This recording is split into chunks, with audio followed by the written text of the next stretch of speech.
Hi, my name is John. Welcome to Outlaw Canyon.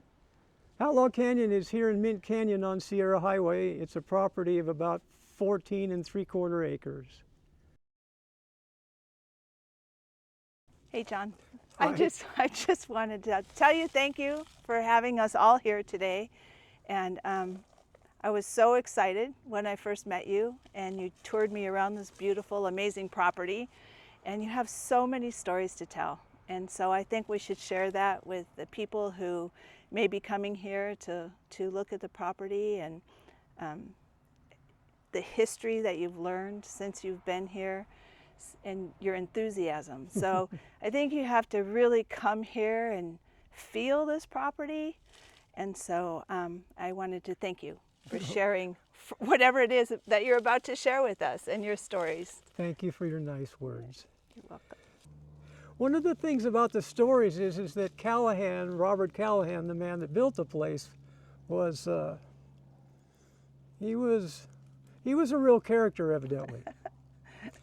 He was an actor in the silent movie era, silent westerns, and that's where he, I guess part of his interest or desire was from. And he became a fan of a particular book that was written in the previous turn of the century called Ramona. Ramona, I guess, still exists today as a play in Hammett. Ramona, did I say that Ramona was the Star Wars of its time? In No. that era, it was literally its Star Wars of its time. And so the interest that came from that book started people to begin to travel.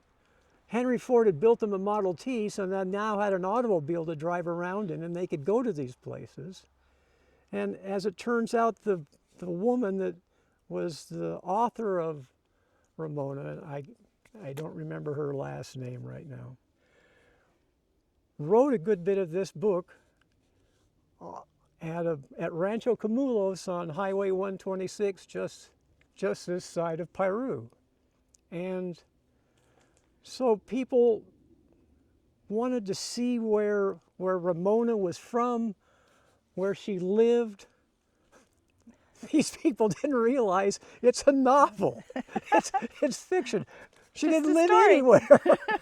So, but this whole movement of tourism, and like I said, with Ford, you could now go places. The people that came to see Rancho Camulos, where she had written this book, and supposedly that Ramona had grown up there, actually had to add on to the railroad. They had to put a spur into the area there so they could offload the tourists that were coming Oh my goodness. to see that place. And so Mr. Callahan became very interested in that and had collected items and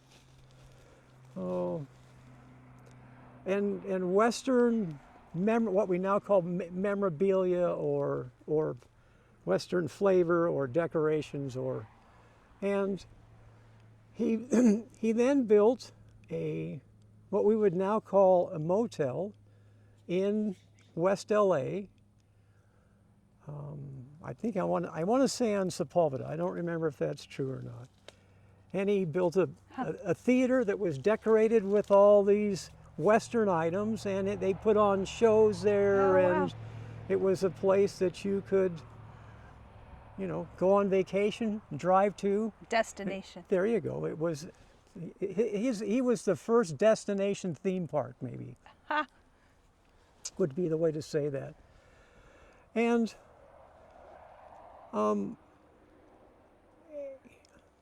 and that was successful until the Santa Monica Freeway had to be built, and they took his property under the right of eminent domain, and he had to find a place to move his stuff to, and that's how he ended up out here. I don't know the particulars of how he ended up out here. I have found signs, remnants of signs that have been on the highway somewhere, and they would say something like 12 more miles to Outlaw, Outlaw, you know, Yeah. like you would have seen, like you would have seen in the 50s along Route 66, you know, Right. in that mode. Did he He- ever live here? He Do you did. think? He did. He did. I don't know if his wife, when I bought the place, his wife still lived in Toluca Lake.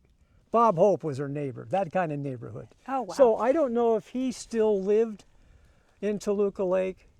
As small as that house is, I can't imagine you could go from a home in Toluca Lake to that cabin there. But he did.